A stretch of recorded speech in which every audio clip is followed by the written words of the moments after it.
Buenos días chicos, buenos días con todos. En breve daremos inicio al curso de biología. Buenos días, voy a proceder a presentarles el PPT.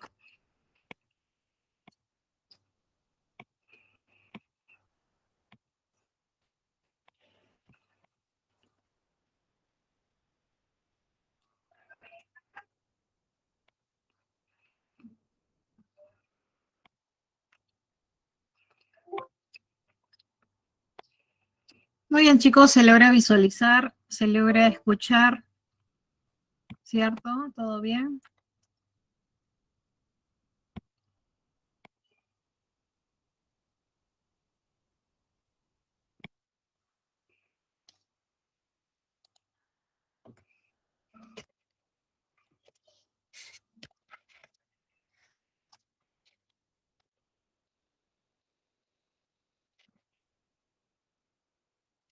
Muy bien chicos, buenos días, buenos días. Vamos a comenzar entonces con este último tema, ¿no? Del ciclo pre, el último tema del curso de biología, titulado Contaminación ambiental y recursos naturales. Muy bien.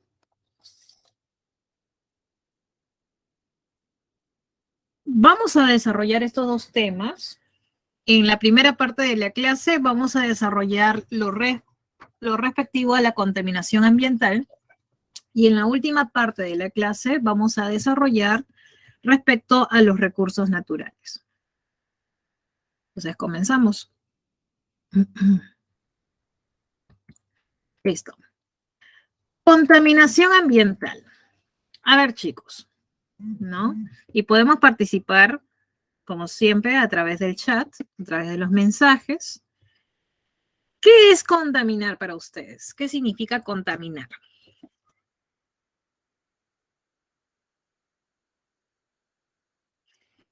Contaminar equivale, bueno, según la Real Academia de la Lengua Española, contaminar significa ensuciar, profanar, corromper, según el diccionario de la Real Academia Española.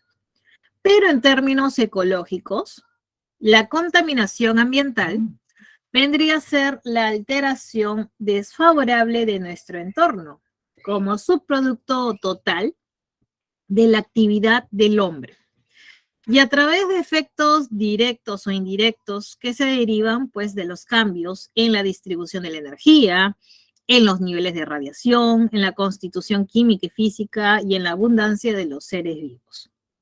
¿Estos cambios podrían afectar al hombre? Claro que sí, directamente, ¿no? O de manera indirecta. Ahora la pregunta es, ¿estos contaminantes que son subproductos de la actividad del hombre, son contaminantes normales? ¿Tú crees que formaría parte del ecosistema? Sí, sí. Por un lado están los desechos orgánicos e inorgánicos, ¿no? Producto pues del proceso metabólico, del proceso digestivo y de las actividades enfocadas en la producción de alimentos o en la construcción de vivienda o vestido. El problema, chicos, no es la elaboración natural de los subproductos, sino que el hombre no sabe todavía cómo deshacerse de ellos.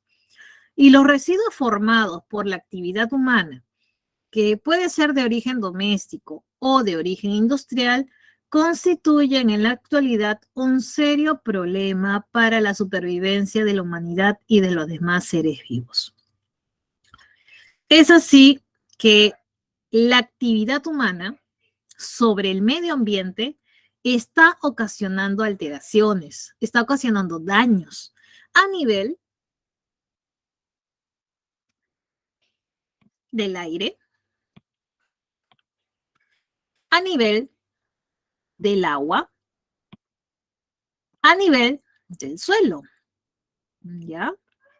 Si ese nivel del aire estaría provocando, pues, por ejemplo, ¿no? Y este mapa conceptual te lo resume muy bien.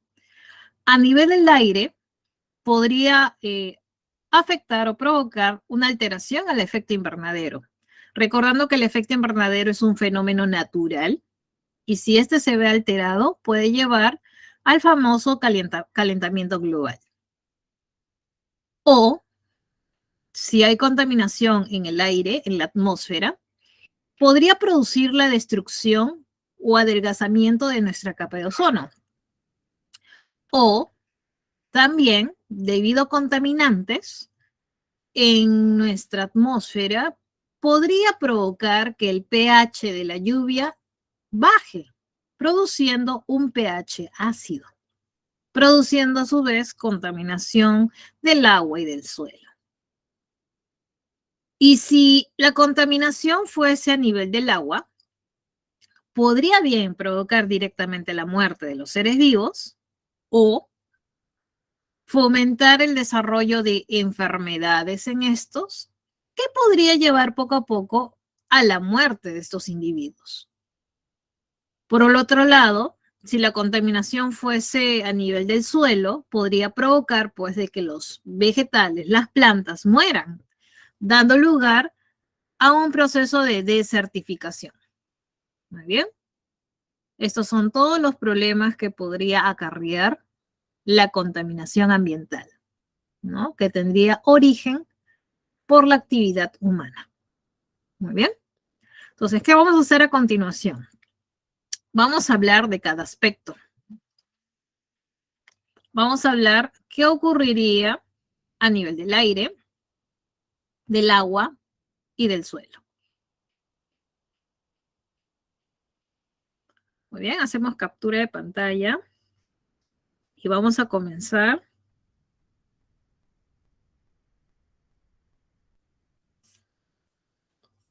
con este primer punto.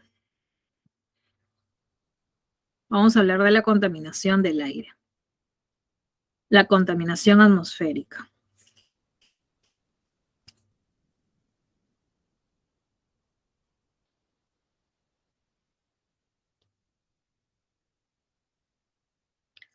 Muy bien. Entonces, con respecto a la contaminación atmosférica, que es a nivel del aire, ¿no? Esta contaminación atmosférica se da por gases y partículas procedentes de los combustibles industriales, ¿no? ¿Qué combustibles industriales puede ser el producto pues de las fábricas, producto del uso del medio de transporte, como son los autobuses, autos, ¿no? Etcétera, etcétera, que van a emitir monóxido de carbono, por acá lo tenemos, el monóxido de carbono, dióxido de carbono, derivados sulfurosos, sólidos en suspensión.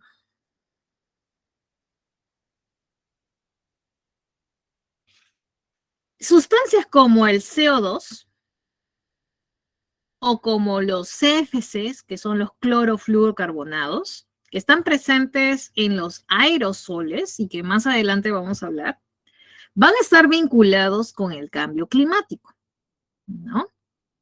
Y con los problemas del agotamiento de la capa de ozono.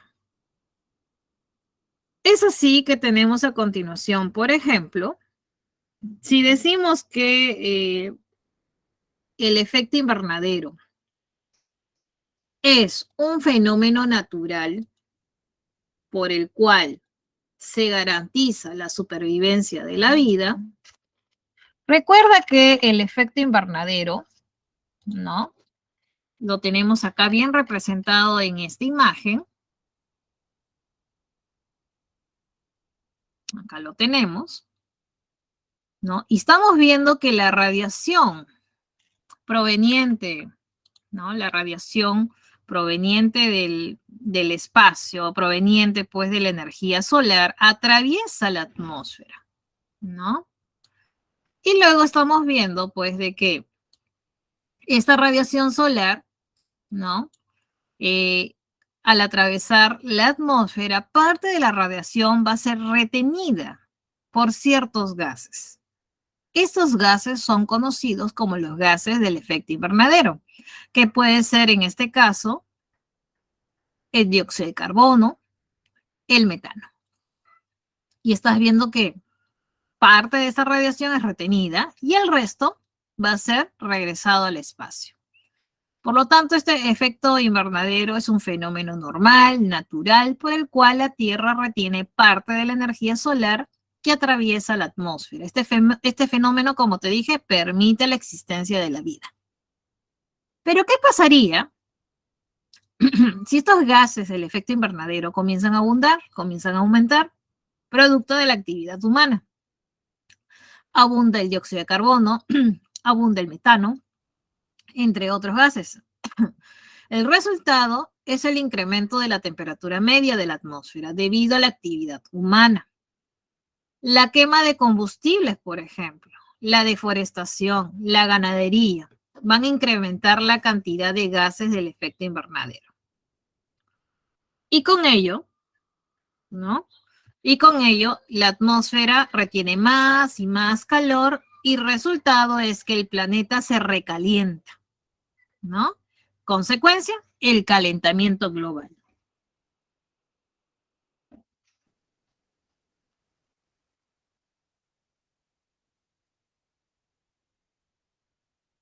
Muy bien.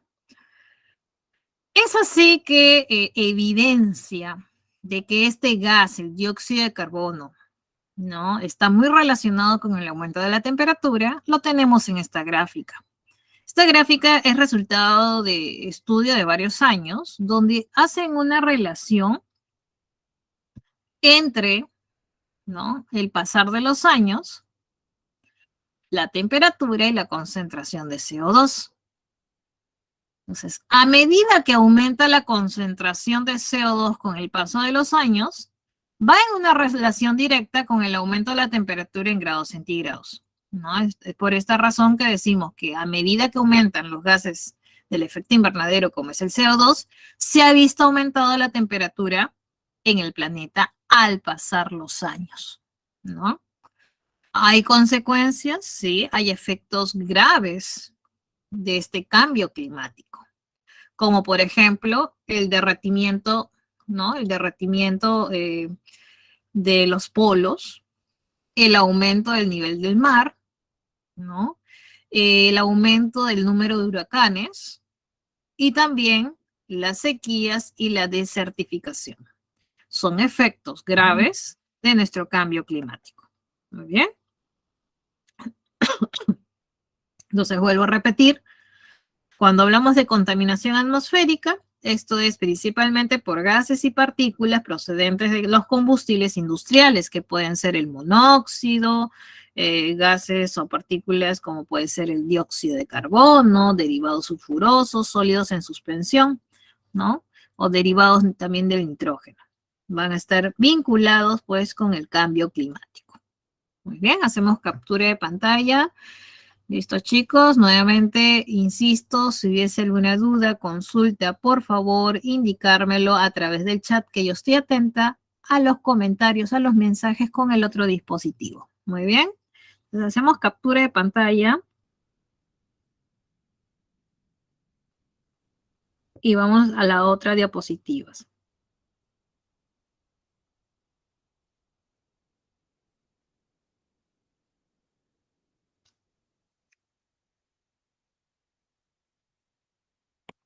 Muy bien, entonces continuamos con la contaminación atmosférica. Y esta vez vamos a hablar de este otro punto que te había comentado, de nuestra capa de ozono. Recuerda que nuestra capa de ozono, y lo tenemos aquí, ¿no? Bien representado, viene a ser un potente filtro que ayuda a bloquear la radiación ultravioleta dañina, ¿no? ¿Cuál es esta radiación ultravioleta dañina? ¿No? Sería la radiación, y lo voy a anotar por acá, la radiación UVB, ¿no? UV, a ver, voy a cambiar de color, vamos a poner en azul, ¿no? ¿Mm?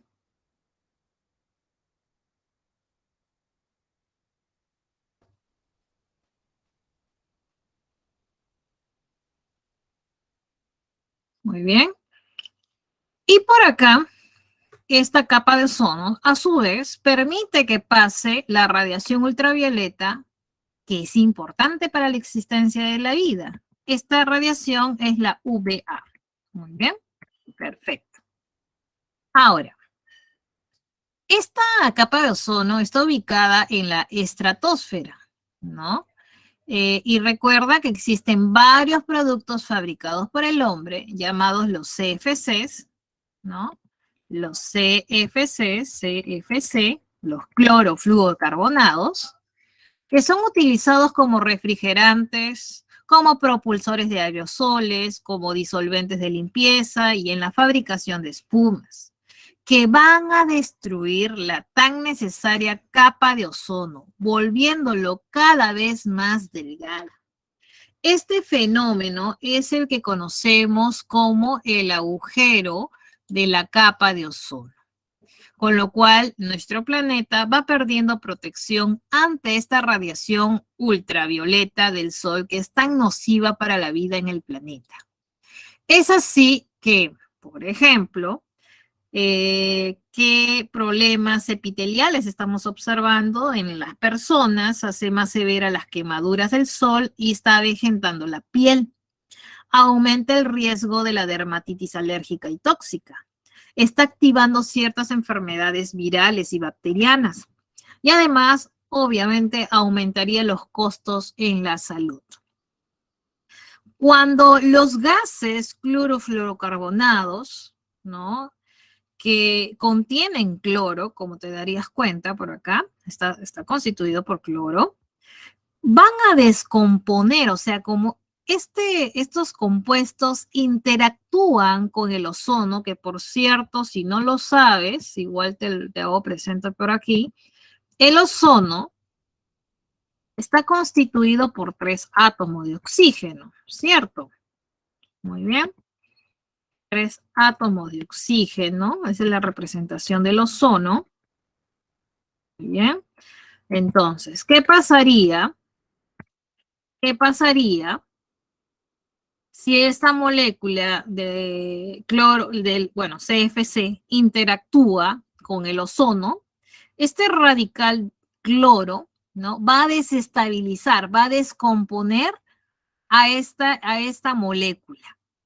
Tanto así que la descompone, la separa y hace que se libere un oxígeno, ¿no?, y se forme también una molécula de oxígeno molecular, ¿no? Entonces, resultado, hay una descomposición de la capa de ozono, hay una descomposición, una desintegración.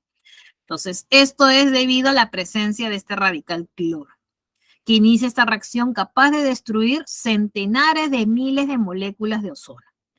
Por esta razón, la capa de ozono se va adelgazando, ocasionando estos famosos agujeros en la capa de ozono, y el resultado obviamente deja pasar la radiación UV, que es dañina para la salud.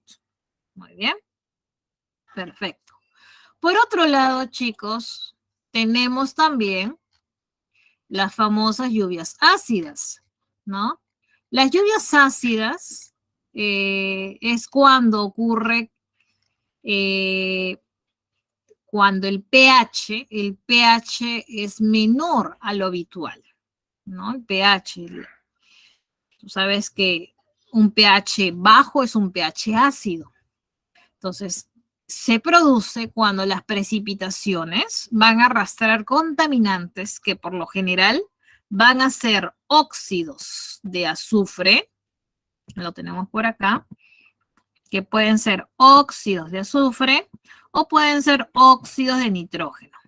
Cuando estos óxidos, que son contaminantes, interactúan con el agua de la atmósfera, ¿no? Tú sabes, por química, cuando los óxidos interactúan con agua, forman ácidos. Así tenemos para el primer caso, los óxidos de azufre, cuando interactúan con agua, forman el ácido sulfúrico. O cuando los óxidos de nitrógeno interactúan con el agua, formarían pues los ácidos nitroso y nítrico, ¿no?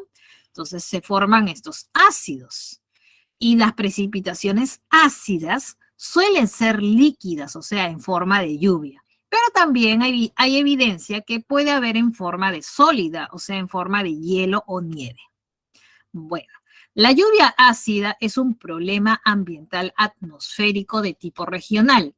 ¿Y por qué decimos que es de tipo regional? Como lo estás viendo en esta imagen, estamos viendo que la fuente de emisión, la fuente de contaminación, puede ser una industria, medio de transporte, ¿no?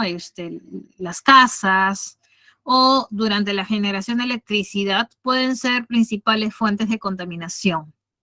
Y normalmente el área que está cercana a esta fuente de contaminación, ¿no? Es la más afectada. Como estamos viendo acá, estos contaminantes se ven arrastrados hasta estos lugares cercanos y de esta manera, en esta región cercana a la fuente de emisión, va a caer esta lluvia ácida, ¿no? Pero también podría darse que se podría encontrar en otra región o lugar a los que los vientos dominantes de la zona, ¿no? Los fuertes vientos podrían arrastrar a mayor distancia, ¿no? Enviar estos contaminantes a mayor distancia. Muy bien, pero esto ya depende de los vientos dominantes de la zona. Generalmente, la lluvia ácida se da cercano a los lugares de contaminación. Muy bien, perfecto. Ahora, imagínate, la lluvia ácida puede destruir este tipo de infraestructuras. Podría corroer también la pintura de los vehículos. Si es así, imagínate lo que puede ser con la vida. Imagínate lo que puede ser con los seres vivos. Obviamente causaría la muerte, ¿no? Tanto de la fauna como de la flora. Muy bien, esa es la lluvia ácida, que es un problema también de contaminación atmosférica. Muy bien, chicos. Perfecto.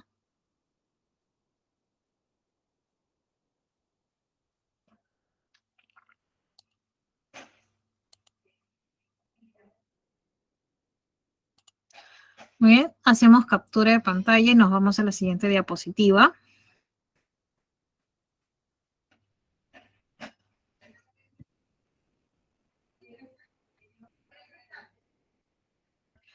Ahora nos vamos a la contaminación del agua. Ya hemos visto en un primer caso cómo se da la contaminación del aire o contaminación atmosférica. Ahora nos vamos a la contaminación del agua, que es la contaminación hídrica, ¿no? La contaminación del agua, sea aguas marinas o continentales, puede ser por vertidos de todo tipo.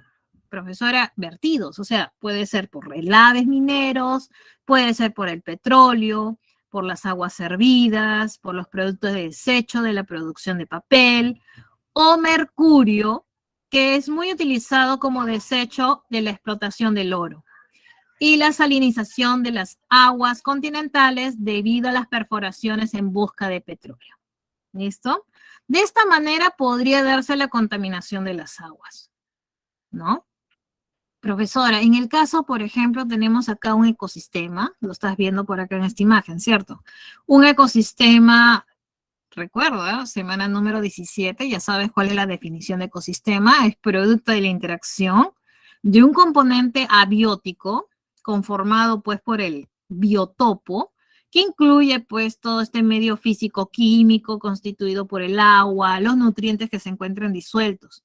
Y por otro lado, el ecosistema estaría conformado por el componente vivo, que es la biocenosis, donde encontramos a las plantas, a los animales que forman parte de este ecosistema. Recuerda, el ecosistema es resultado de un largo proceso evolutivo, por lo tanto, que han llegado a un equilibrio ecológico. Ahora te hago la pregunta. ¿Qué pasaría, chicos, si en este ecosistema que ha llegado a un equilibrio llega un nuevo factor, ¿no? En este caso, hay la llegada de o el aporte de una gran cantidad de nutrientes. ¿Sería positivo o sería negativo?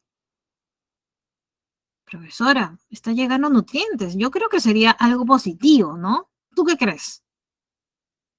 La llegada de nutrientes, por ejemplo, como por ejemplo, en ese ecosistema llegan nutrientes o aporte de nitrógeno y fósforo.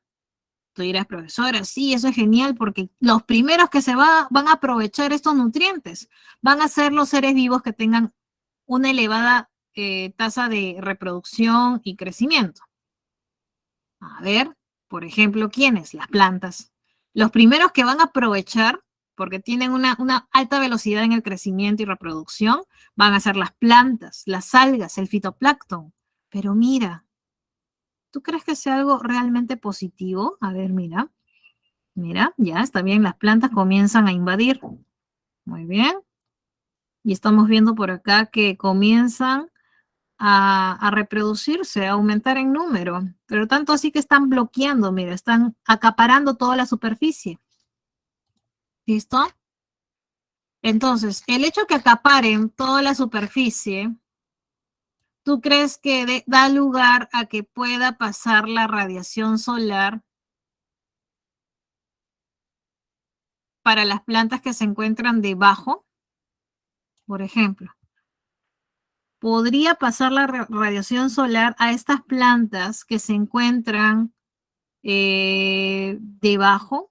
¿Podrían ellas captar la radiación solar y realizar el proceso fotosintético? No, no, ¿verdad? Por lo tanto, ¿qué le pasaría a estas plantas? Producto de la turbidez del agua, como estamos viendo por acá, producto de esta turbidez, ¿tú crees que habría penetración de la energía solar? No. Por lo tanto, las plantas del fondo mueren. Entonces, si mueren, se pudren y llenan al agua de elementos contaminantes, también de malos olores, dando un aspecto nauseabundo, disminuyendo drásticamente su calidad. Te cuento que el proceso de putrefacción consume una gran cantidad de oxígeno disuelto y por lo tanto las aguas dejan de ser aptas para la mayor parte de los seres vivos, ¿no? Entonces, como mueren las plantas, se da el proceso de putrefacción. El proceso de putrefacción consume oxígeno disuelto y mueren los seres vivos. Resultado, chicos, el resultado es que el ecosistema está casi destruido. Muy bien. Entonces, chicos, este proceso se llama eutrofización. La eutrofización es el proceso de contaminación más importante de las aguas, ¿no? En lagos, en lagunas, ríos, embalses, etcétera. Este proceso está provocado por el exceso de nutrientes en el agua, principalmente de nitrógeno y fósforo, procedentes mayoritariamente de la actividad humana, como por ejemplo el uso indiscriminado de detergente, ¿no? El agua con detergente tiene una gran cantidad de nitrógeno y fósforo que puede llegar al ambiente acuático. Y este proceso de contaminación llamado eutrofización se llevaría a cabo por esta llegada de exceso de nutrientes. Muy bien. Perfecto, chicos. Captura de pantalla y nos vamos a la siguiente diapositiva. Nuevamente, si hubiese alguna duda, consulta, por favor, indicarlo a través del chat. Muy bien, chicos, ahora nos vamos a la siguiente diapositiva, que corresponde a la contaminación terrestre. Muy bien. Cuando hablamos de la contaminación terrestre, hacemos referencia a la contaminación del suelo, ¿no? Obviamente, una contaminación a nivel del suelo puede darse por los residuos sólidos, la basura que generamos, ¿no? Y muchas veces, ¿no? Esta basura, ¿no? Bueno, se deja en cierta parte, ¿no? En la calle, pero a veces por una mala gestión de las municipalidades, o sea, de los gobiernos municipales o regionales, crea toda esta contaminación, todo este desastre, ¿no? En la calle, ¿no? Entonces aumentan estos residuos sólidos. ¿Te has puesto a pensar cuánta basura podemos generar al día una persona? Según un estudio, dice que en Lima Norte, ¿no? Una persona podría generar 0,65 kilogramos al día. En Lima Centro, la cantidad se eleva a 0,71 kilogramos al día. En Lima Este, 0,63. En Limasur 0,59, ¿no? kilogramos al día. Si hacemos el cálculo por el número de personas, ¿no? En Lima, por ejemplo, ese es el cálculo en Lima nada más, ¿ah? Se proyecta que, ¿no? Según estudios, cuántas toneladas al día, ¿no? Se ha identificado que en el año 2001 se produjo esta cantidad en toneladas y para el 2014 se produjo esta cantidad. Como te das cuenta, ha habido una duplicación, ¿no? Se ha duplicado la generación de basura. Por eso que se proyecta que para el 2034, ¿no? Se duplicará la generación de basura, ¿no? Va a haber un aumento en la generación de basura aquí para el 2034, ¿no? Esto es la evolución de la generación de residuos sólidos solamente en Lima. Muy bien. Entonces aquí es muy importante hacer un llamado, ¿no? Proyectarse, o sea, las municipalidades, los gobiernos locales y regionales deben tener en cuenta todos esos estudios que se vienen realizando para poder realizar una buena gestión en el manejo de estos residuos sólidos. Porque si no hay una buena gestión, obviamente vamos a llegar a este tipo de contaminación de los suelos por los residuos sólidos o la basura que se genera. También los suelos pueden contaminarse por el uso excesivo o descontrolado de herbicidas y plaguicidas, ¿no? Sabemos que estos químicos son muy utilizados en los campos de cultivo para poder erradicar mala hierba o de repente ciertas plagas de insectos. Y está el uso de pesticidas organoclorados, por ejemplo, que se ha encontrado que puede envenenar la cadena trófica. Al utilizar estos pesticidas organoclorados, claro, obviamente sobre los campos de cultivo, sobre las plantas, esto queda en la planta y luego cuando viene el herbívoro y se alimenta de esta plantita, este herbívoro adquiere este pesticida y se ve acumulado luego en su tejido adiposo. Tú sabes que continuando con la cadena trófica, luego viene el carnívoro y se alimenta del herbívoro. Es así que este pesticida puede acumularse en el tejido adiposo de estos animales. Muy bien. Y lo estamos viendo también en la imagen, que estos pesticidas luego también pueden filtrarse subterráneamente por la lluvia o el riego, pueden adherirse a las partículas del suelo, puede también degradarse por oxidación bacteriológica o puede degradarse por los rayos UV. También puede filtrarse por los acuíferos y llegar a los ambientes marinos. El suelo también puede contaminarse por los metales pesados y también por las sustancias radiactivas, ¿no? Sustancias radiactivas debido pues a los subproductos de la industria nuclear. Muy bien. Listo, chicos. Entonces, hasta aquí hemos visto los casos de contaminación atmosférica, ¿no? Contaminación hídrica, ¿no? Del agua y la contaminación del suelo o contaminación terrestre. Hasta aquí, chicos, todo está claro, ¿cierto? Si hubiese alguna duda, por favor, indícamelo a través del chat. Muy bien, por favor, hacemos captura de pantalla y nos vamos a la siguiente diapositiva. Muy bien.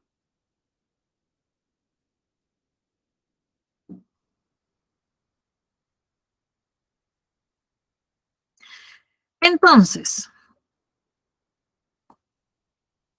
esta contaminación ambiental, claro que está de alguna manera alterando el entorno, alterando nuestro medio ambiente y creando lo que es un cambio climático. Es así que el aumento de la temperatura, que ya sabemos que es producto, pues, por la alta emisión de gases del efecto invernadero, este aumento de temperatura va a producir que los hielos de los glaciares se derritan, se fusionen, desembocando esta agua, producto del deshielo, desemboca al mar. Y es así que está ocasionando que aumente el nivel del mar. O, por ejemplo, el hecho de que los océanos se encuentren más cálidos está aumentando el ritmo de la aparición de tormentas tropicales. ¿no? O la escasez de agua en ciertas zonas está produciendo grandes sequías y pérdidas de zonas de cultivo. Asimismo, esta desertificación, la pérdida de hábitat y los cambios en la temperatura están poniendo en riesgo a varias especies, sea de plantas y animales. Por esta razón, muchas especies se encuentran en vías de extinción. Asimismo, las temperaturas más cálidas están ocasionando también inundaciones y sequías y están creando todas las condiciones para que ratas, mosquitos, vectores y otras plagas aumenten y con ello, ¿no? Pueda dar luz a la generación de enfermedades. Finalmente, plantas y animales mueren o se están trasladando de una zona a otra, alterando el equilibrio ecológico, dado que se está destruyendo los ecosistemas, ¿no? Si te das cuenta, es una amplia consecuencia producto del cambio climático. Y recuerda que esto es a su vez debido pues a la alteración que estamos ocasionando por la contaminación ambiental. Muy bien. Listo, chicos. Captura de pantalla y nos vamos a la siguiente diapositiva.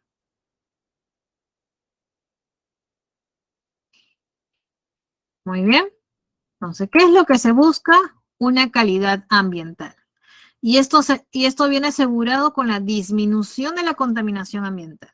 Viene asegurado también con una mejor calidad y mayor cantidad de áreas verdes, una mejor disponibilidad del espacio público, ¿no? También está relacionado con los factores humanos y ambientales, con una mejor disponibilidad pues de los servicios públicos domiciliarios y sobre todo un mejor manejo, ¿no? En cuanto al ahorro del agua, mejor manejo de la electricidad, la calidad de la vivienda, ¿no?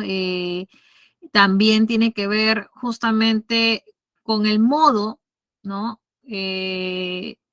Con respecto al transporte público, ¿no? Ahora se están en la medida posible se está desarrollando pues alternativas, ¿no? Alternativas en el transporte público que garantice una mejor calidad ambiental.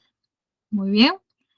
Entonces, esto corresponde a la calidad ambiental. Captura de pantalla, chicos, y nos vamos a la siguiente diapositiva.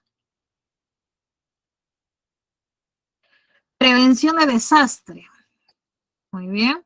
Entonces, para entender mejor esta parte, previo es necesario, pues, mencionarte que cuando hablamos del cambio climático, un cambio climático vendría a ser, pues, la variación global del clima en la Tierra causado por procesos naturales o como también, como te dije, por la actividad humana, produciéndose a diversas escalas de tiempo y sobre todo los parámetros climáticos como temperatura, ¿no?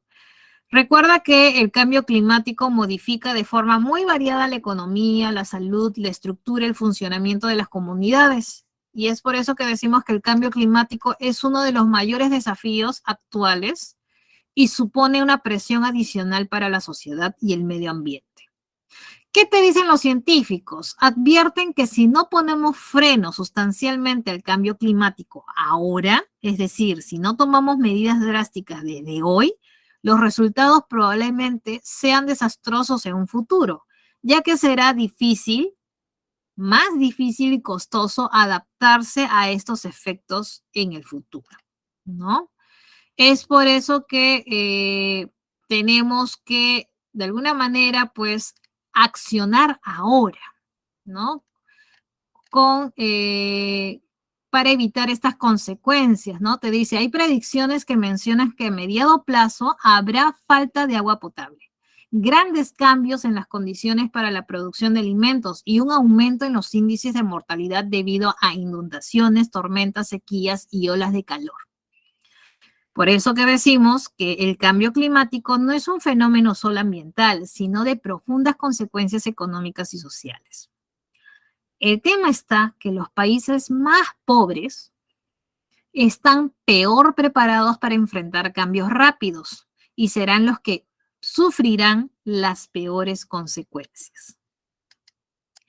Es así que tenemos que tener claro varias definiciones. Una de estas es la definición de desastre. Un desastre es una gran pérdida de vida y de materiales que ocasionan algunos eventos o fenómenos en las comunidades, como pueden ser los terremotos, los maremotos, las erupciones volcánicas, inundaciones, etc. Pero también fenómenos provocados por el mismo hombre, como puede ser la deforestación y la contaminación ambiental, como te decía. Muy bien, entonces estos desastres son grandes pérdidas de vida y materiales que pueden tener o pueden ser ocasionados por fenómenos naturales o fenómenos provocados por el hombre. Pero, ¿sabes? Existen factores que favorecen a un mayor riesgo en la magnitud de un desastre. Sí, o sea, ¿como qué factores, profesora? Por ejemplo, factores como, no sé, una vivienda mal construida, o por ejemplo, una mala ubicación de la vivienda en un lugar obviamente, potencialmente, ¿no? Con riesgo, o de repente un suelo inestable, o simplemente la apatía y la indiferencia de las personas y autoridades, una falta de organización y participación de la comunidad. Esos son factores que favorecen un mayor riesgo en la magnitud de un desastre, ¿no? Son condiciones de vida económica, social, cultural y física vulnerables. Por lo tanto, las comunidades donde persiste un alto riesgo de que ocurra uno o más fenómenos naturales o provocados por nosotros, y si se mantienen esas condiciones de vida comunitarias vulnerables, obviamente que presentarían grandes posibilidades de generar todo un desastre. Es aquí que viene la prevención de desastre, que comprenden las medidas diseñadas para proporcionar protección de carácter permanente ante los desastres, impidiendo la aparición de una catástrofe desencadenante o reduciendo su intensidad a fin de evitar que precipite un desastre causando daños y sobre todo víctimas. Por eso, chicos, hay que diferenciar qué es un desastre y una catástrofe. Un desastre es un acontecimiento localizado en tiempo y en espacio, en el cual una sociedad o comunidad organizada ve superada su capacidad de atención con los recursos habituales de organización. Es cuando el riesgo se expresa de forma concreta. En cambio, una catástrofe es un desastre ampliado. La diferencia con el desastre radica en el que el impacto de una catástrofe tiene un alcance territorial mayor, con mayores consecuencias negativas. En una catástrofe, además, suelen agotarse las capacidades de preparación y respuesta frente a la emergencia. Por lo tanto, la prevención de desastre implica, en primer lugar, una adecuada comprensión de sus causas, de la dinámica. Para ello resulta útil diferenciar de las catástrofes, o sea, diferenciar un desastre de una catástrofe, que actúan como desencadenantes de aquellos en un contexto previo de vulnerabilidad. De este modo, las catástrofes naturales muchas veces son inevitables, pero se convierten en desastres debido a determinados comportamientos o actividades humanas. Por eso, chicos, la estrategia de prevención debe basarse en reducir esta vulnerabilidad socioeconómica de los sectores pobres y excluidos mediante la promoción de un desarrollo humano sostenible y equitativo. La prevención debe ser un objetivo integrado en el marco de las políticas de desarrollo a largo plazo de un país. Así como muchos desastres trascienden las fronteras y de que muchos países en vías de desarrollo carecen de los recursos técnicos y materiales necesarios. Por eso hay que entender estos fenómenos o eventos naturales. Nos va a permitir crear las mejores condiciones de vida. Y así los miembros de una comunidad podrían aplicar las mejores medidas para conseguir un ambiente seguro y un ambiente amigable. Muy bien, chicos. Esto es la prevención de desastres. ¿Ya? Entonces, recuerda Para prevenir un desastre, primero tenemos que comprender la causa y la dinámica, ¿no? Tenemos que, de alguna manera, para no favorecer un riesgo en la magnitud de un desastre, debemos tener claro cuáles son las condiciones de vida, ¿no? Tenemos que evitar colocar una vivienda en una ubicación que no es la correcta. Las construcciones deben estar bien construidas y debe haber un apoyo, ¿no? De la comunidad, de las autoridades, ¿no? Tiene que haber una mejor organización y participación de la comunidad. Muy bien, para prevenir estos desastres. Muy bien, chicos. Captura de pantalla, por favor, chicos, y nos vamos a la siguiente diapositiva. Muy bien. Muy bien, chicos. Estamos ante el segundo tema de esta clase. Ahora vamos a desarrollar lo que es los recursos naturales. Muy bien.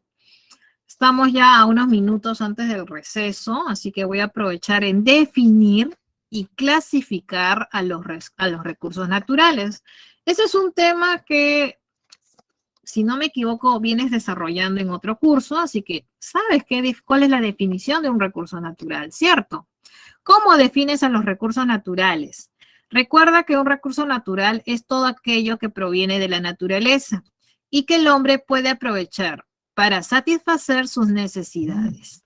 ¿Cómo clasificamos a los recursos naturales? Bueno, lo clasificamos en recursos naturales agotables y recursos naturales inagotables. Los inagotables, como su nombre lo indica, son recursos que tienen fuente de energía infinita, como por ejemplo el sol, la energía nuclear y otras de origen cósmico. Esos son los recursos naturales inagotables. En cambio, los recursos naturales agotables, ¿no? Se clasifican a su vez en no renovables y en renovables. Con respecto a los renovables, hay que precisar que se subdivide en renovables aparentes y renovables verdaderos. Muy bien. Ahora, con respecto a los recursos renovables, obviamente como su nombre lo indica, ¿no? Puede ser a su vez de dos clases, ¿no? ¿Cuáles son esas dos clases de recursos renovables? Tenemos por ahí primero a los renovables verdaderos, ¿no? Los verdaderos, estos de acá, son aquellos constituidos por aquellos que se pueden reproducir, ¿no? Tienen la capacidad de reproducirse. A ver, chicos, ¿quiénes tienen la capacidad de reproducirse? ¿Quiénes tienen la capacidad de reproducirse, chicos?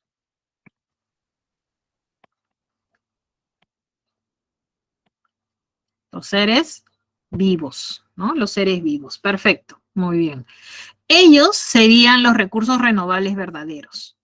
En cambio, los aparentes son aquellos que son capaces de formarse, reciclarse o autodepurarse, como es, por ejemplo, el suelo, el agua, el aire. ¿Ya? Son recursos renovables aparentes. Muy bien. Por otro lado, tenemos los recursos naturales no renovables. Como su nombre lo indica, un recurso natural no renovable quiere decir que una vez utilizado ya no puede ser sustituido, ya que los recursos naturales son materiales que están distribuidos irregularmente por la Tierra en una serie de depósitos que son limitados y con un ritmo de regeneración muy inferior a la tasa de extracción, ¿no? Quiere decir que el ritmo por la cual se regenera es bajo comparado a la tasa de extracción o explotación. Por eso que tardan nuevamente en regenerarse, ¿no? Entonces, por eso que se dice que son no renovables, porque una vez utilizados ya no pueden ser sustituidos.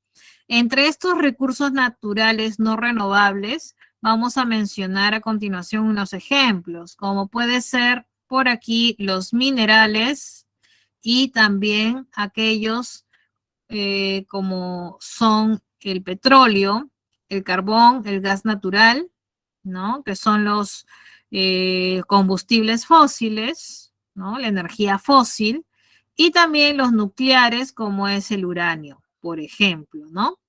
Entonces, recuerda que los recursos naturales se clasifican en agotables y los inagotables. Los inagotables se incluyen pues las fuentes de energía infinita, como es el sol, como es la energía nuclear y otras de origen cósmico. Entre los agotables tenemos los no renovables y los renovables. Entre los no renovables, como te dije, una vez utilizados ya no pueden ser sustituidos, dado que estos se encuentran distribuidos irregularmente por la Tierra en una serie de depósitos que son limitados, ¿no? Entonces, estos recursos naturales geológicos, que pueden ser los minerales, se acostumbran a dividir entre aquellos que son energéticos y los que no lo son. Todos se pueden utilizar como materia prima, pero los energéticos, tal como dice su nombre, son fuente de energía. Entonces, esos energéticos son el carbón, el petróleo, el gas natural y los nucleares, como es el uranio. Muy bien. Y en cuanto a los renovables, como te decía, a su vez puede ser aparente y verdadero.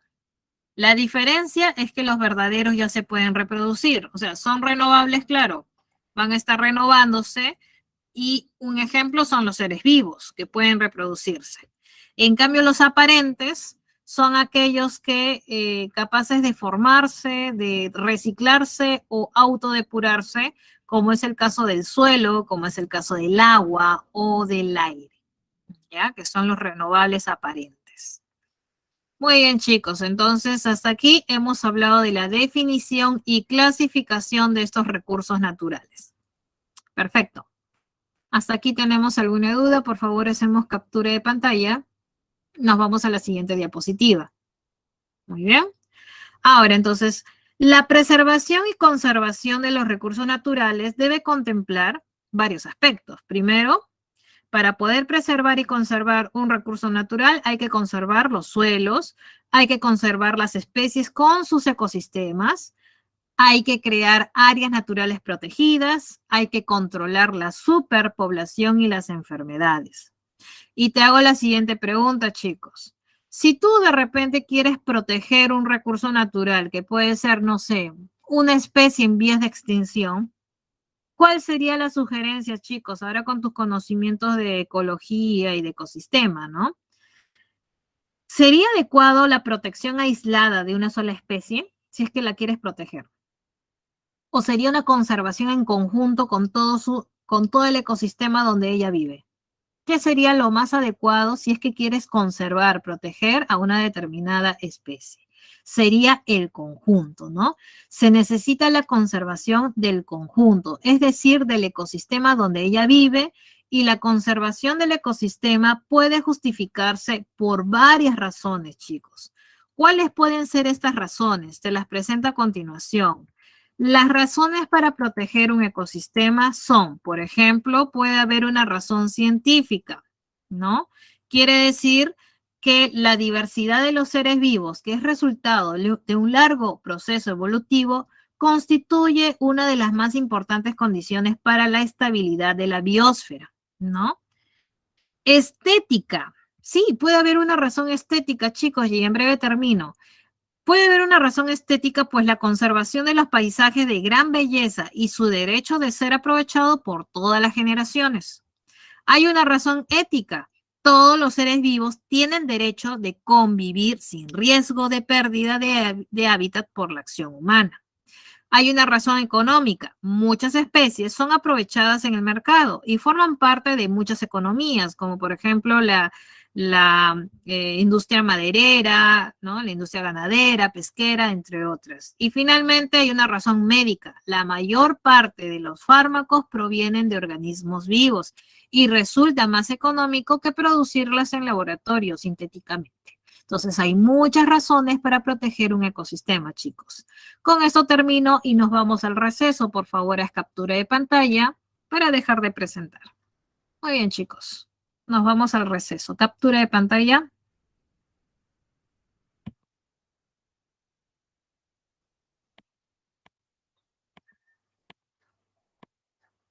Nos vemos en 15 minutos.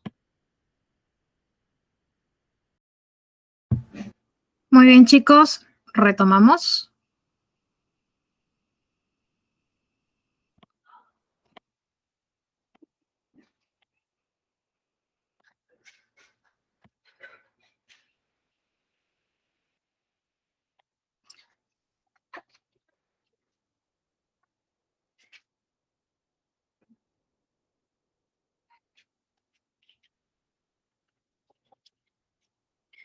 Nos habíamos quedado por aquí, entonces, a ver, disculpen. Tengo un error. Ya.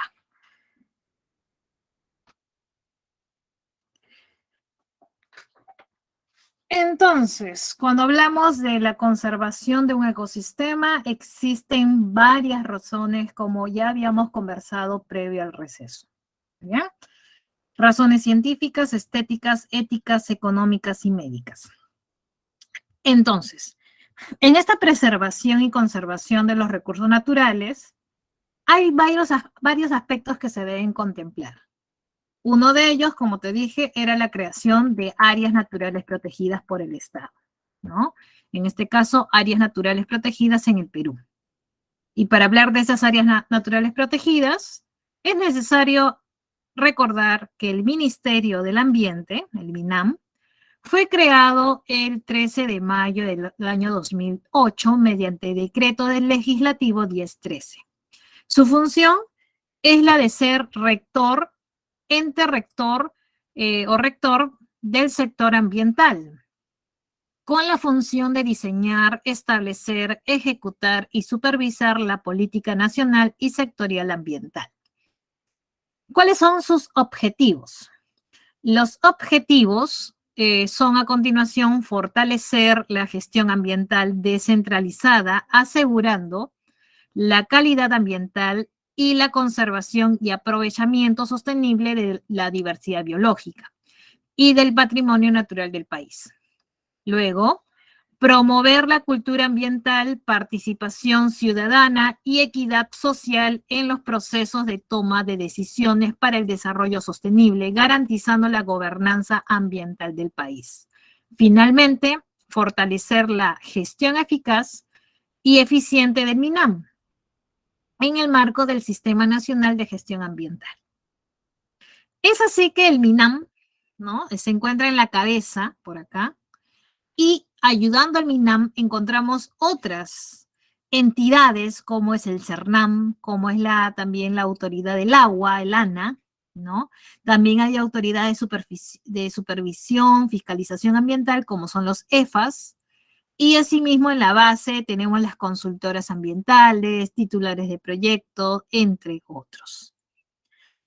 Un organismo público que se encuentra adscrito al Ministerio del Ambiente vendría a ser el CERNAM, que es el Servicio Nacional de Áreas Protegidas por el Estado, a través del cual este organismo se encarga de dirigir, de establecer los criterios técnicos y administrativos para la conservación de estas áreas naturales protegidas, las ANPs, y de cautelar el mantenimiento de la diversidad biológica. Sucede que el CERNAM vendría a ser el ente rector del CINAMBE y en su calidad de autoridad técnico-normativo realiza su trabajo en coordinación con gobiernos regionales, con gobiernos locales, como también con propietarios de predios reconocidos como áreas de conservación privada. Muy bien. Entonces, a continuación, lo que vamos a hacer, chicos, es hablar justamente de estas áreas naturales protegidas, ¿no? Estas áreas naturales protegidas en el Perú se han creado estas unidades de conservación, que son las áreas naturales protegidas, siendo hasta la fecha las diferentes categorías, Parque Nacional, en número, hasta la fecha son 15. Santuarios nacionales, hasta la fecha son 9. Santuarios históricos, hasta la fecha son 4. Reservas nacionales, hasta la fecha son 15. Refugio de vida silvestre, son 3. Bosque de protección, son 6. Reserva paisajística, son 2. Reservas comunales, son 10. Cotos de caza, 2. Zonas reservadas, 9. Si haces la suma, el total de áreas naturales protegidas hasta la fecha van 75. Muy bien, ahí está con su respectiva extensión. Muy bien, chicos, es más, tú tienes en tu material, en tu separata, ¿no? Varias páginas donde te muestran en detalle cuáles son, ¿no? Los 15 parques nacionales, cuáles son los 9 santuarios nacionales y así sucesivamente para cada categoría. Muy bien. En la clase de ahora solamente nos vamos a restringir por hablar de estas 4 principales categorías.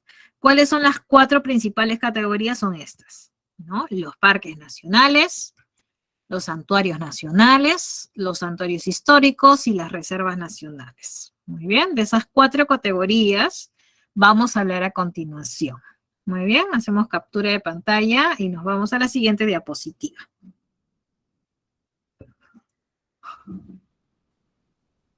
Muy bien, comenzamos entonces. Vamos a hablar de estas 4 categorías. A continuación tenemos los parques nacionales, las reservas nacionales, los santuarios nacionales y los santuarios históricos, ¿no? Esto lo tienes tú en tu material, en tu separata. Entonces vamos a hablar de cada categoría. Comenzamos con los parques nacionales. Muy bien. A ver, chicos. ¿Qué características tiene un parque nacional? Este parque nacional o los parques nacionales son áreas reservadas por el Estado y están destinadas a la protección con carácter intangible. Esa es la característica de un parque nacional y lo voy a poner por acá.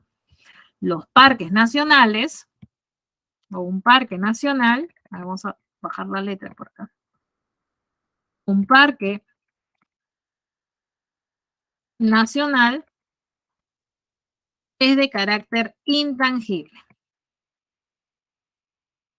¿Bien? Asimismo, un parque nacional, ¿no? Es de gran extensión.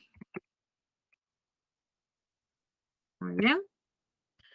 Por lo tanto, es de carácter intangible, claro, de las asociaciones naturales de flora y fauna silvestre, como también de las bellezas paisajísticas. O sea, no solamente se conserva flora y fauna, también las bellezas paisajísticas que contiene un parque nacional. Recuerda que al ser intangible, no se puede utilizar directamente los recursos naturales. Por lo tanto, un parque nacional se ha establecido para conservar zonas donde la naturaleza se conserve inalterable, como un ejemplo de lo que fue el paisaje peruano antes de la intervención humana. Un parque nacional es de gran extensión y se permite el turismo y la investigación. Hasta la fecha son 15 parques nacionales. Entonces, ¿qué te van a preguntar, chicos, de esta tabla? Por ejemplo, es necesario que tengas en cuenta, por ejemplo, la ubicación. ¿Ya? Eso es fijo, la ubicación. Profesora, ¿la base legal? No. La extensión tampoco, pero tal vez la fecha. O sea, al menos identificar cuál fue el primero en crearse, en qué año, y el último en crearse, ¿no? Que es Yaguas, en el año 2018. ¿Ya? Entonces, es lo que te sugiero. Entonces, vamos a hablar a continuación de cada uno de los 15 parques nacionales, haciendo de repente énfasis unos sobre otros, sobre la finalidad de su creación. Entonces, comenzamos con el primero en que fue creado, que es el Parque Nacional de Cutervo. Este parque nacional tiene como finalidad proteger la flora y fauna del lugar, haciendo énfasis a la protección de una colonia de aves conocidas como los guácharos. El guácharo, o su nombre científico es Theatornis peruvianus, ¿no? Es protegido por este parque nacional. También este parque nacional conserva belleza escénica de la cordillera de los Tarros, como también protege las grutas de San Andrés. Es el Parque Nacional de Cutervo, ubicado en Cajamarca. Muy bien. El siguiente parque nacional es Tingomaría, creado en el año 65 y está ubicado en Huánuco. Este parque nacional tiene como finalidad, ¿no?, proteger la flora y fauna del lugar, así como también bellezas escénicas que se encuentran en este parque nacional, como es, por ejemplo, de repente para quienes han ido a Huánuco, han conocido lo que es la Bella Durmiente, o de repente la Cueva de las Lechuzas, las aguas medicinales de Jacintillo y la Cascada de la Quinceañera, ¿no? Son protegidos por este Parque Nacional de Tingomaría, ubicado en Huánuco. El Parque Nacional Manu, claro, muy conocido por ustedes, de repente lo has visto en reportajes, ¿no? Recuerda que este parque nacional conserva una muestra representativa de la diversidad biológica de la selva tropical del Perú, ¿no? Entonces el Manu, al conservar una muestra representativa de la diversidad biológica de la selva del Perú, recuerda que contribuye al desarrollo regional mediante la investigación. Este parque nacional se ubica en los departamentos de Cusco y Madre de Dios. Muy bien. El Parque Nacional Huascarán. El Parque Nacional Huascarán, ubicado en Ancash, ¿no?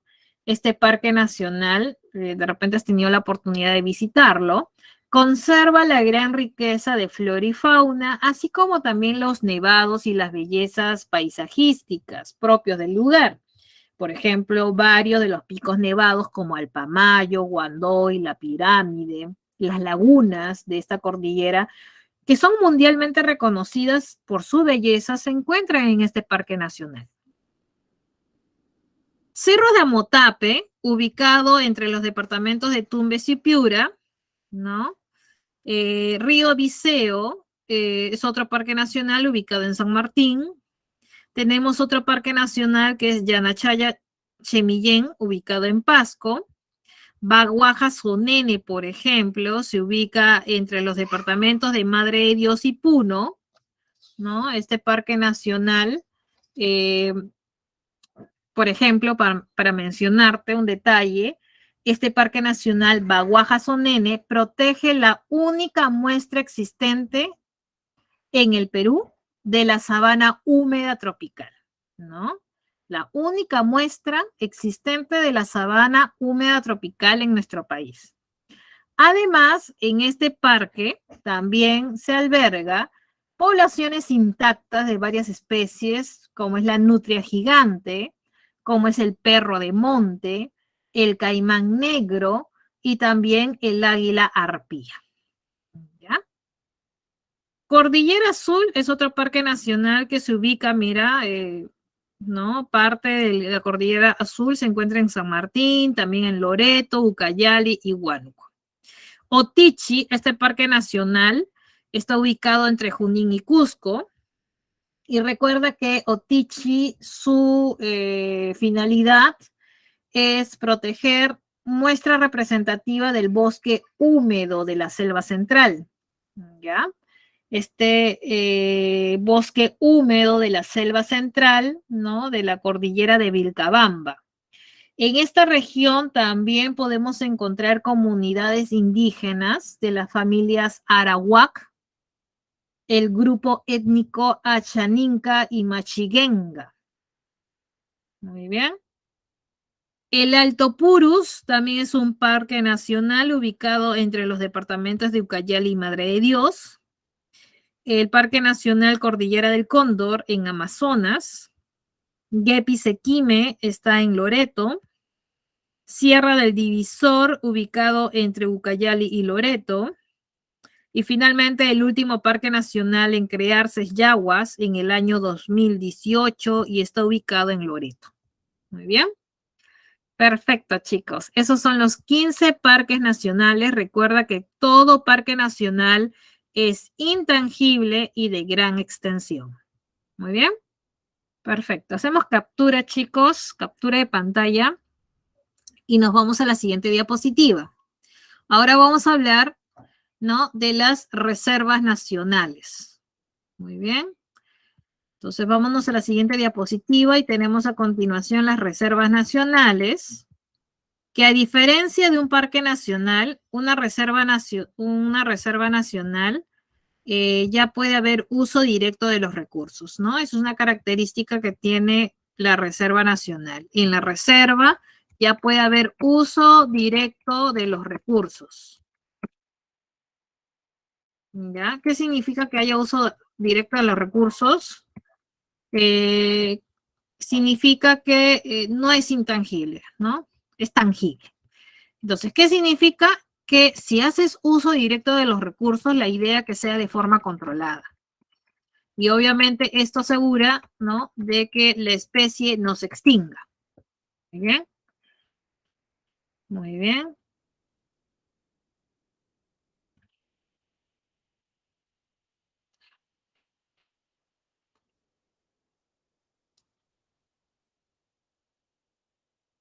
A ver, ¿cuál es la pregunta? La extensión. Ah, me preguntas del Parque Nacional, ¿cierto? Es muy probable que todavía no esté determinado o no está actualizada esta tabla, pero como te decía, no es una información muy relevante ahorita acerca de la extensión. Más relevante va a ser que te pregunten ubicación y categoría y el nombre cada uno, ¿ya? Y también el año, o sea, al menos tener conocimiento de cuál es el primero en crearse y el último, ¿ya? En cuanto a la reserva, le estaba mencionando a ustedes una reserva nacional. A diferencia de un parque nacional, una reserva ya puede haber uso directo, porque recuerda que una reserva nacional es un área reservada por el Estado destinada bien también para la protección y propagación de especies de la flora y fauna, cuyo aprovechamiento sea de interés nacional, ¿no? Entonces, la utilización de sus productos será potestad del Estado. Si una reserva natural es establecida sobre tierras de uso agropecuario, el Ministerio de Agricultura podrá autorizar el aprovechamiento de esos recursos, ¿no? Entonces, en una reserva, recuerda, se puede utilizar directamente los recursos, pero de forma controlada para evitar la destrucción o desaparición de la especie. Es así que, chicos, primera la primera reserva nacional en crearse fue en el año 67, está ubicada en Ayacucho, estamos hablando de Pampa Galeras. Pampa Galeras o Bárbara de Achille es la primera reserva nacional con la finalidad, esta tiene la finalidad de conservar y proteger especies como es la vicuña, ¿no?, que es la especie más representativa y abundante en Pampa Galeras. La otra especie importante es el guanaco, que al igual que la vicuña, es uno de los camélidos sudamericanos que se encuentra en este parque nacional en estado silvestre. ¿Hay otros mamíferos? Claro que sí, hay otros mamíferos en Pampa Galeras. ¿Cuáles son esos otros mamíferos? Por ejemplo, tenemos al zorro andino, tenemos también a la vizcacha, tenemos también a la muca, a la taruca, a la comadreja, entre otros, ¿no? Mamíferos que están presentes en esta reserva nacional. La Reserva Nacional de Junín, ubicado entre Junín y Pasco, ¿no? Esta reserva nacional también su principal finalidad es la de conservar de manera integral el ecosistema que involucra flora y fauna, como también bellezas escénicas del lago. Así también contribuir al desarrollo social y económico de la región a través del aprovechamiento sostenible de los recursos naturales renovables. La Reserva Nacional de Paracas, muy conocida por ustedes, muy probablemente han visitado esta Reserva Nacional ubicada en Ica. Recuerda que esta Reserva Nacional conserva el ecosistema marino costero, albergando una gran variedad de fauna característica, como es, por ejemplo, los lobos marinos presentes en esta reserva nacional. La Chay, también bastante conocido, ¿no? Está aquí cerca, en Lima. De repente has tenido la oportunidad de visitar esta reserva nacional, Lomas de la Chay, cuya finalidad es proteger el ecosistema de lomas y la flora y fauna asociadas. Muy bien. La Reserva Nacional de Titicaca. Esta reserva nacional tiene la finalidad de proteger la integridad del lago más alto del mundo. ¿Cuál es el lago más alto del mundo? El Titicaca. Y la dinámica ecológica junto a este lago, que vendría a ser también las costumbres ancestrales de las poblaciones aledañas a este lago. Salinas y Aguada Blanca es otra reserva nacional ubicado entre Arequipa y Moquegua. Calipuy, esta reserva nacional ubicada en La Libertad, tiene la finalidad de proteger un relicto de población silvestre de guanacos. Pacaya Samiria, otra reserva nacional ubicada en Loreto. Tambopata, ubicada en Madre de Dios. Alpaguayos Michana, ubicada en Loreto. La Reserva Nacional de Tumbes, fácil, ¿no? Ubicado en Tumbes. Matzés, ubicado en Loreto, ¿no? Bucacuro, ubicado en Loreto también, ¿no? Y San Fernando, que es el último, la última reserva nacional en crearse en el año 2011, ubicado en Ica. Muy bien. Perfecto, chicos. Entonces recuerda, una reserva nacional, a diferencia de un parque nacional, la reserva puede haber uso directo de los recursos de forma controlada, claro, para evitar la extinción o destrucción. Muy bien. Captura de pantalla, chicos. Nos vamos a la siguiente diapositiva.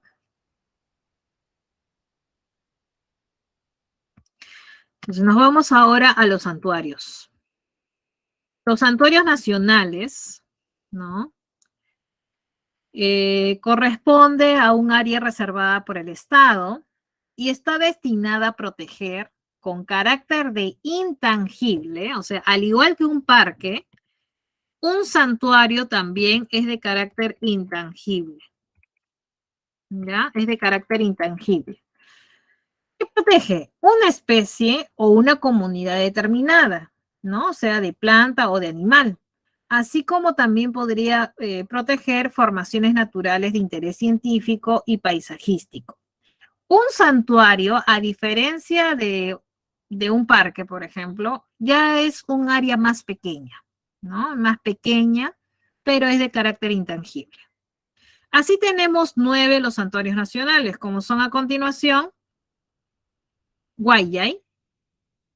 Guayay es un santuario nacional cuya finalidad es proteger las formaciones geológicas, acá están las formaciones geológicas del bosque de piedra de Guayay, así como también, claro, la flora y la fauna característica del lugar. Calipuy, Calipuy es un santuario nacional, así como hay una reserva nacional, también hay un santuario, que la finalidad de este santuario es proteger, ¿no?, a la Puya Raimondi, como también a las poblaciones de Guanaco. Se ubica en La Libertad. Lagunas de Mejía es un santuario nacional ubicado en Arequipa.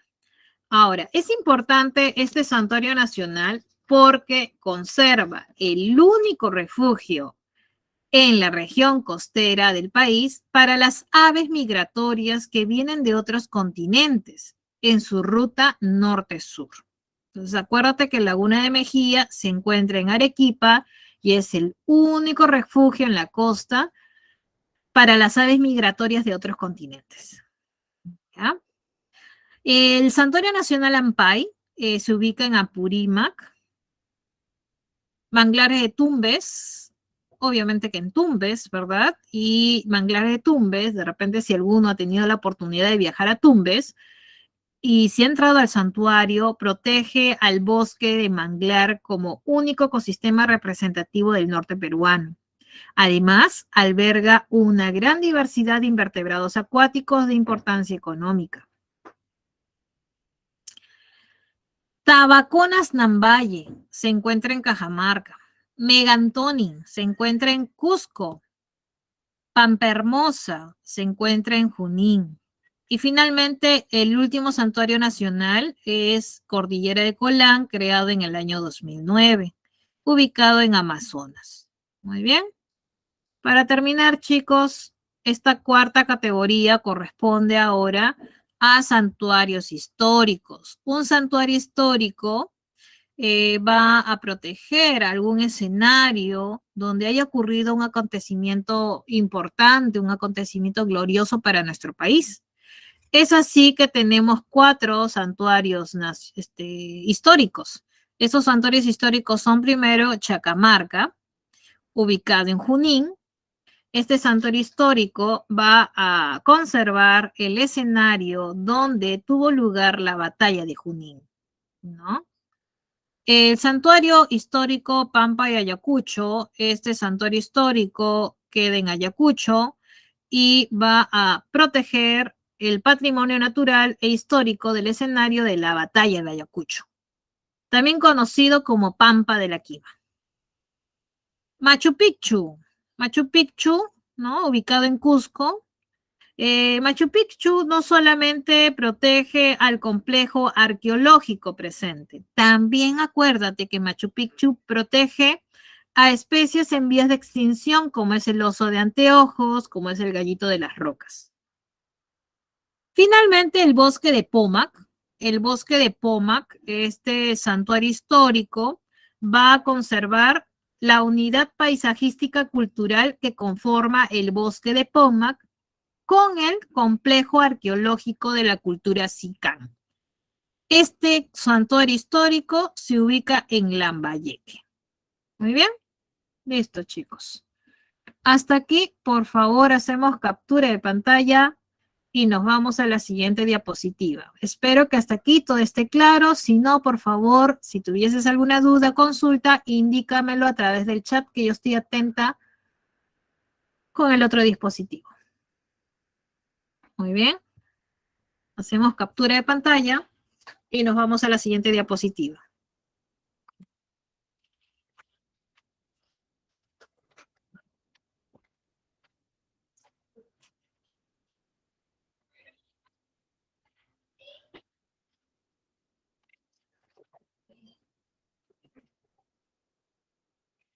Muy bien.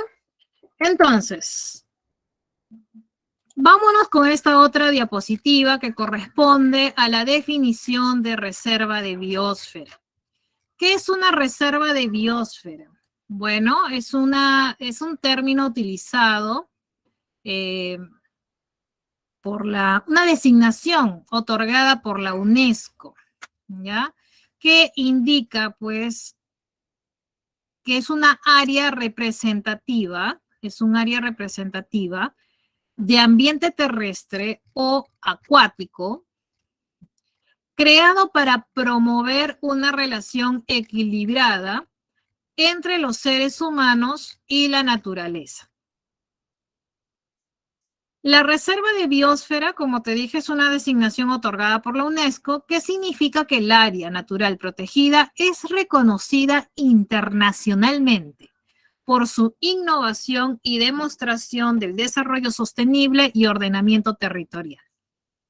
Ahora, las reservas de biosfera pretenden servir al mundo como laboratorios vivientes para la investigación y demostración del manejo y uso sostenible del terreno, el agua y la biodiversidad. ¿Cuáles son las funciones principales dentro de una reserva de biosfera? Primero, conservación de la biosfera y de la diversidad cultural. Segundo, desarrollo económico sostenible desde el punto de vista sociocultural y medioambiental.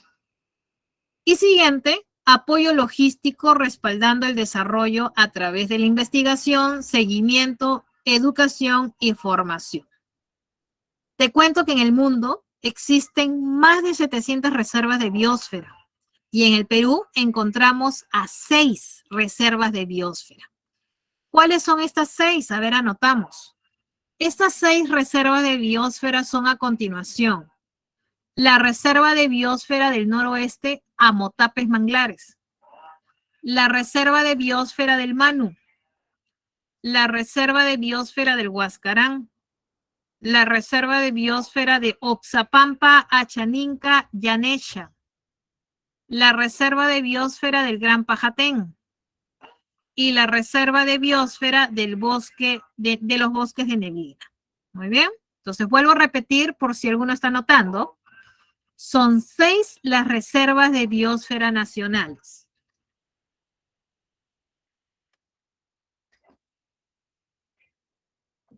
Primero, la Reserva de Biosfera del Noroeste Amotapes Manglares. Segundo, la Reserva de Biosfera del Manu. Tercero, la Reserva de Biosfera del Huascarán. Cuarto, la Reserva de Biosfera de Oxapampa, Achaninca, Yanesha. No, Achaninca, Yanesha. Luego, la Reserva de Biosfera del Gran Pajatén. Y luego tenemos la Reserva de Biosfera del Bosque de Neblina. Muy bien, recuerda que nuestro país, el Perú, es uno de los 10 países megadiversos del mundo por albergar gran parte de la diversidad biológica del planeta. De las 104 zonas de vida, 84 están en el Perú. 8 provincias biogeográficas y 3 grandes cuencas hidrográficas que contienen 12.201 lagos y lagunas, 1.007 ríos, así como 3.044 glaciares, ¿no? Entonces, obviamente, para conservar esta gran riqueza es necesario realizar una adecuada gestión de la misma, la cual debe llevar al desarrollo sostenible, concepto que incorpora tanto la conservación como el uso controlado de los recursos. Muy bien, chicos. Perfecto. Entonces, hacemos captura de pantalla y nos vamos a la siguiente diapositiva para ir acabando la clase.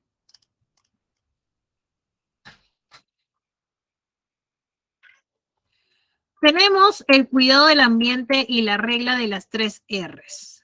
Reducir, reutilizar y reciclar. ¿Qué significa reducir? Disminuir la cantidad de residuos que generamos, ¿no? Y lo tenemos por acá, ¿no?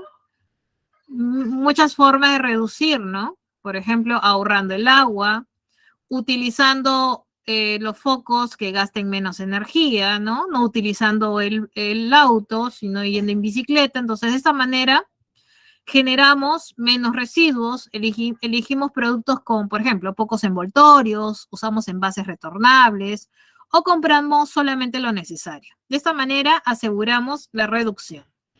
Reutilizar significa darle un nuevo uso al residuo antes de desecharlo. Por ejemplo, usando las hojas de ambos lados, recargando las botellitas de agua o gaseosa. Y reciclando significa utilizar el residuo como materia prima y generar un nuevo producto. Cuando reciclamos papeles para hacer otros nuevos, o botellas para hacer buzos polares, o tuberías, o hacemos macetas. De esta manera se recicla, ¿no? Entonces, esta es la regla de las 3 R, reducir, reutilizar y reciclar. Muy bien. Captura de pantalla.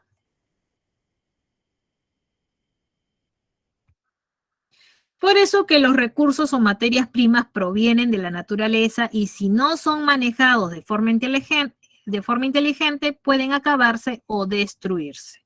Por eso, respeta, rechaza, recicla, reutiliza y reduce. Esa es la recomendación, chicos. Muy bien. Con esto acabamos, chicos, la clase de hoy. A continuación, vamos a desarrollar la separata de este capítulo, de esta semana 18. Te doy un par de segundos, chicos, para que descargues la separata o la tengas a la mano. Si la tienes impresa, mucho mejor. Muy bien, vamos a proceder a desarrollarla. Recuerda que yo voy a proceder a leer el enunciado y me voy a ubicar en la diapositiva en relación para recordar, refrescar lo que hemos aprendido en clase. Muy bien. Perfecto. Te doy unos segundos, por favor.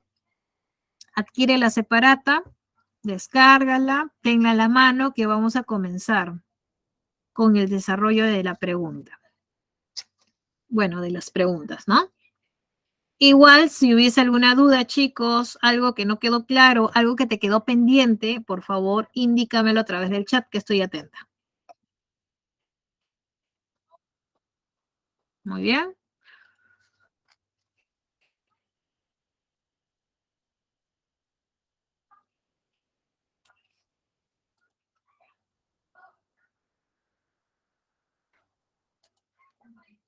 Muy bien, chicos. Entonces vamos con la primera pregunta, ¿no? Y nos vamos con esta diapositiva que va en relación a esa pregunta. A ver, voy a leer. Te dice, el calor del planeta se origina por los rayos solares que llegan del espacio, rebotan en la superficie terrestre e intentan escapar de nuevo al cosmos. Pero parte de esta energía es retenida por las capas de la atmósfera, como estamos viendo por acá, ¿no? Esto trae como consecuencia natural, ¿qué cosa? El calentamiento global, la destrucción de la capa de ozono, el efecto invernadero o la eutrofización, chicos.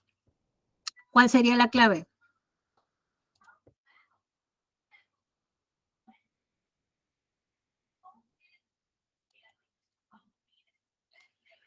¿Cuál sería la clave, chicos? La retención natural de la energía solar en el planeta es conocido como el efecto invernadero, chicos. Muy bien. Estamos ahí, ¿verdad? ¿Están con su separata? Igual solamente escúchenme la lectura del enunciado para poder responder a las preguntas. Entonces, la retención natural de la energía solar en el planeta es conocido como el efecto invernadero. Mantener la temperatura, como te dije en clase, es beneficioso para la generación de la biodiversidad. Pero, ¿qué pasaría cuando la temperatura producida por esta energía se eleva demasiado, más de lo necesario, producto de las actividades humanas? Da lugar al famoso calentamiento global, ¿cierto? Muy bien, por lo tanto, la clave de la 1 está en la C de casa. 1, C de casa. Segunda pregunta, me ubico en esta diapositiva, a ver si te acuerdas. Dice, a mediados del siglo XX se detectó un aumento en los problemas epiteliales, ¿no? En distintas poblaciones hubo problemas epiteliales. Investigadores asociaron estos problemas a una alta incidencia, ¿no? De unos rayos que conllevó al descubrimiento del agujero de la capa de ozono. ¿Cómo se llaman estos rayos que están atravesando pues la capa de ozono y están causando estos problemas? Son los rayos ultravioletas, los rayos ultravioletas, ¿no? Los rayos UV. Muy bien. A ver, regreso con la 1. La pregunta número 1, me hacen una pregunta, ¿por qué no podría ser la A? A ver, la pregunta número 1 te dice, ¿no? El calor del planeta se origina por los rayos solares que llegan del espacio, rebotan en la superficie terrestre e intentan escapar de nuevo al cosmos. O sea, te dice, intentan escapar de nuevo al cosmos, pero parte de esta energía es retenida por las capas de la atmósfera. Esa descripción, porque te dice acá, esto trae como consecuencia natural, cuando te dice eso, el efecto natural es el efecto invernadero. Y si te dice que parte está escapando al cosmos, es el efecto invernadero. Pero si fuera el calentamiento global, te debería decir que no puede escapar, no puede escapar, está siendo retenida, o sea, menos gases escapan, está siendo retenida y la temperatura aumentaría. Y además, esto no es natural, ¿no? Es por eso que la respuesta tiene que ser efecto invernadero y no calentamiento global, porque el calentamiento global es cuando la temperatura producida por esta energía se eleva más de lo necesario, ¿no? Y esto no es un efecto natural. Muy bien. Entonces, la 1 por eso era la C y no la A, no es calentamiento global. La 2, estamos bien, son los rayos ultravioletas, los rayos UV, que provienen del sol, van a ser perjudiciales, ¿no? Si inciden en demasiada cantidad. Muy bien, perfecto, chicos. Muy bien. A ver, te dice, pregunta número 3. A ver, chicos, la pregunta número 3 es como que más de deducción, ¿no?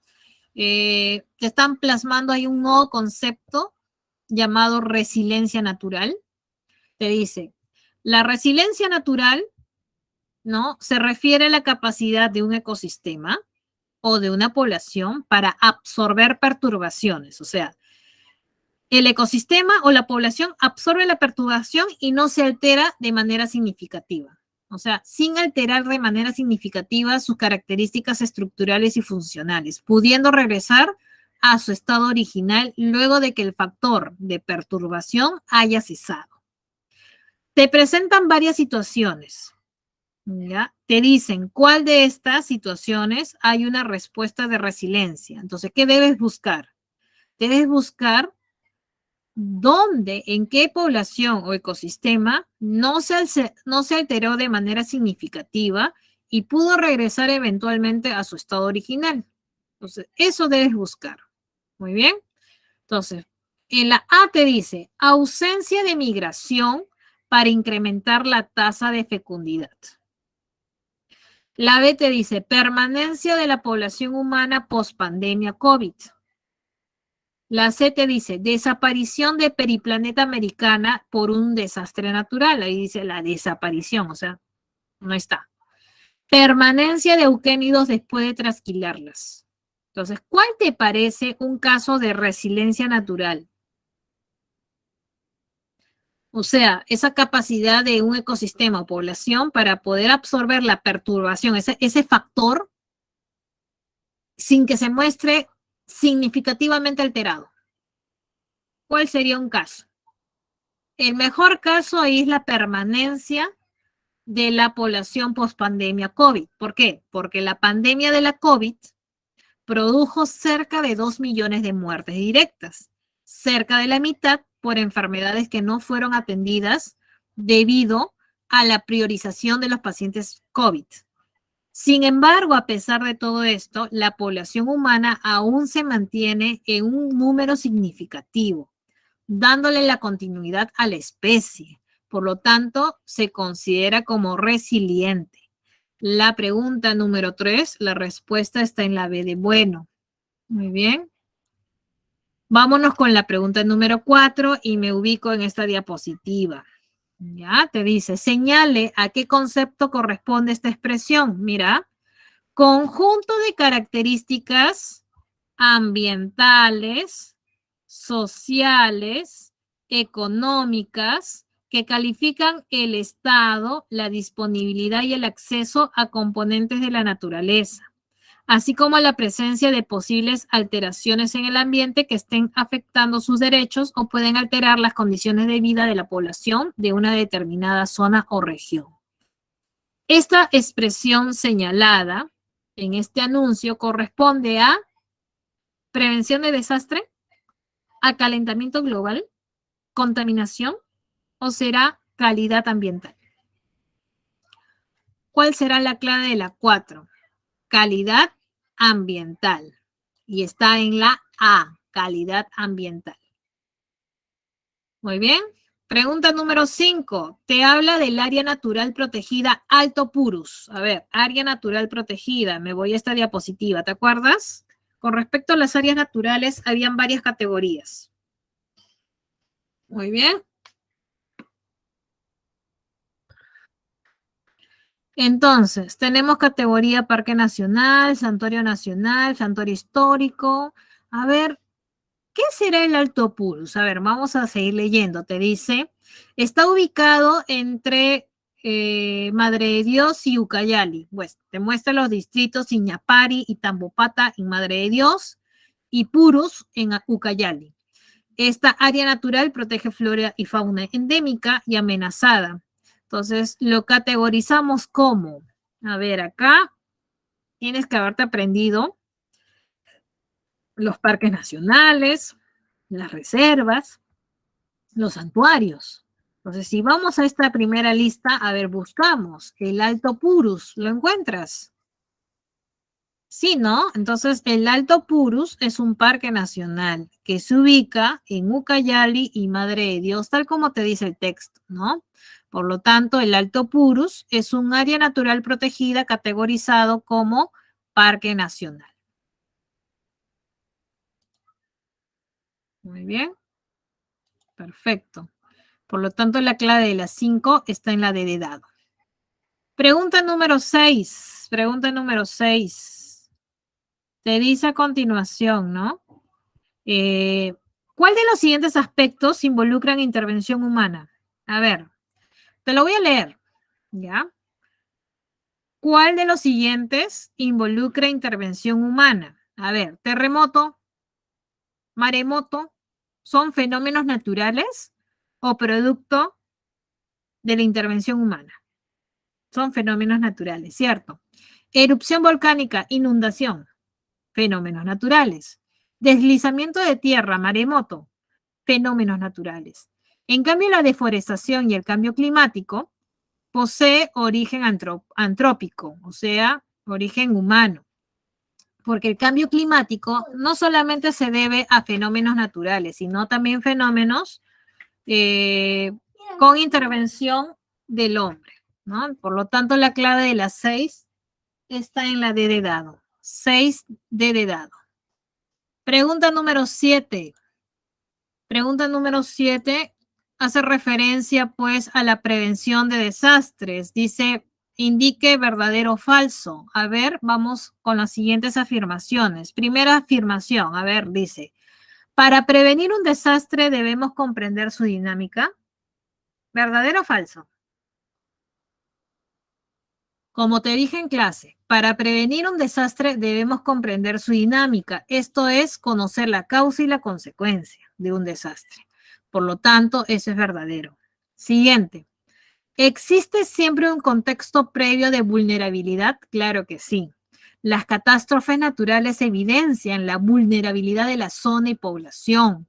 Por eso hay que tener cuidado dónde construir tu vivienda, cómo es el terreno, cómo es la ubicación, también el tipo de vivienda que estás construyendo, entre otros, ¿no?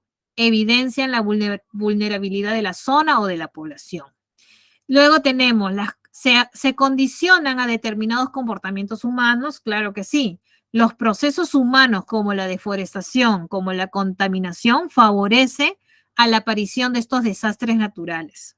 ¿Ya? Entonces, las 7, todas verdaderas, y está en la A de avión. 7, A de avión. Pregunta número 8, y nos vamos a esta diapositiva. Te dice, a ver, la materia que es extraída por el ser humano para satisfacer sus necesidades y con ello mejora su condición de vida se denomina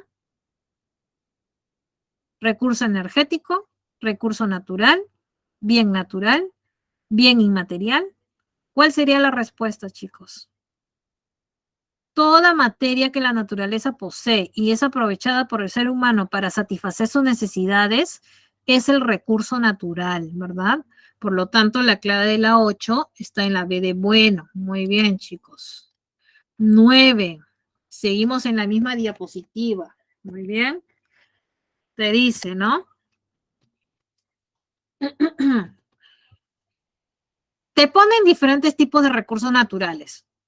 Me tienes que indicar qué tipo de recurso natural es. Por ejemplo, la energía natural, perdón, la energía nuclear. La energía nuclear es agotable o inagotable. ¿Qué te dije en clase? ¿Te acuerdas? Era un recurso considerado como inagotable. ¿Te acuerdas? Así como la energía solar, la energía nuclear es inagotable. El petróleo, ¿dónde lo ubicas? El petróleo era un recurso natural no renovable.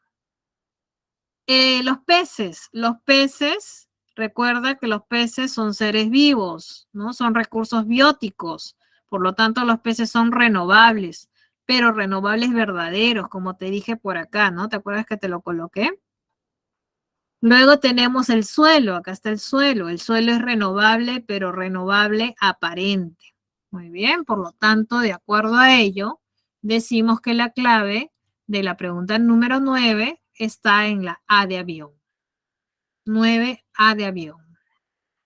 ¿Listo? Luego también te indicaba con respecto a los recursos naturales, te dije, ¿no? Hay varios aspectos que contempla la preservación y conservación. ¿Cuáles son esos aspectos? Conservar suelos, conservar también eh, las especies y ecosistemas, controlar la superpoblación y las enfermedades, ¿no? También te indiqué que era la creación de las áreas naturales protegidas. Por lo tanto, lo que no contempla es el uso superfluo de un recurso natural. La 10, la clave está en la D de dado. 10, D de dado. Pregunta número 3, 11, perdón, 11. La municipalidad de Chachapoyas, te dice por acá, la municipalidad de Chachapoyas, en Amazonas, realiza una consulta pública para proponer el cañón de Sonche como un área natural protegida frente al MINAM. Si se pretende que la población local puede seguir realizando la colecta de hortalizas y frutos, así como la instalación de granjas de ganado vacuno, ¿qué tipo de área natural protegida sería? A ver, ¿qué sería? Habría uso directo, ¿no?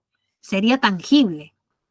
Por lo tanto, sería un parque, sería un santuario o una reserva.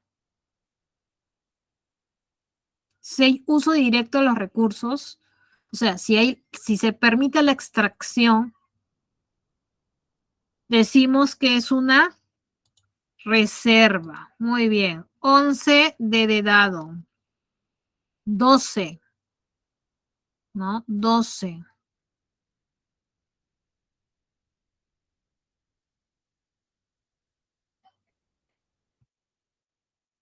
Una empresa desea lanzar al mercado un fármaco antitrombótico con alta efectividad. Sin embargo, un gran grupo de pacientes no pudo tener acceso a ello, ya que el precio del producto excede casi 100 veces a los otros medicamentos. ¿Cuál es el criterio de consumo que está siendo vulnerado? Bueno, ahí es un tipo de consumo, ¿no? Entonces, ¿cuál es el tipo de consumo? ¿No? ¿Cómo lo catalogas? ¿Cómo catalogas ese consumo? Y es con respecto, ¿no? Sería social, ético, ecológico, crítico. ¿Cómo lo catalogas? Una población sí puede, pero otro no, debido al precio.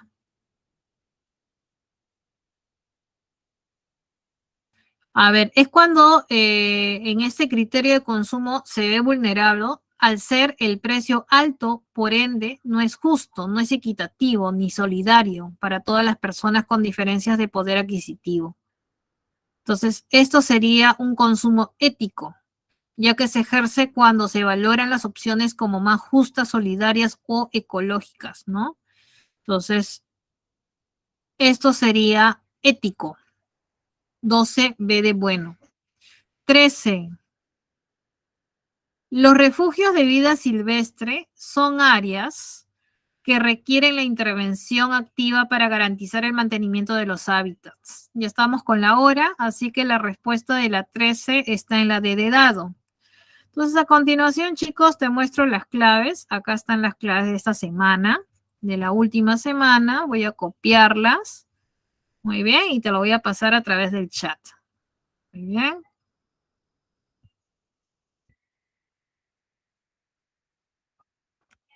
Ahí van las claves. Muy bien, chicos, espero que la clase haya sido de su agrado. Nos estamos viendo hasta una siguiente oportunidad. Nos vemos, chicos. Hasta luego. Cuídense. Hasta luego.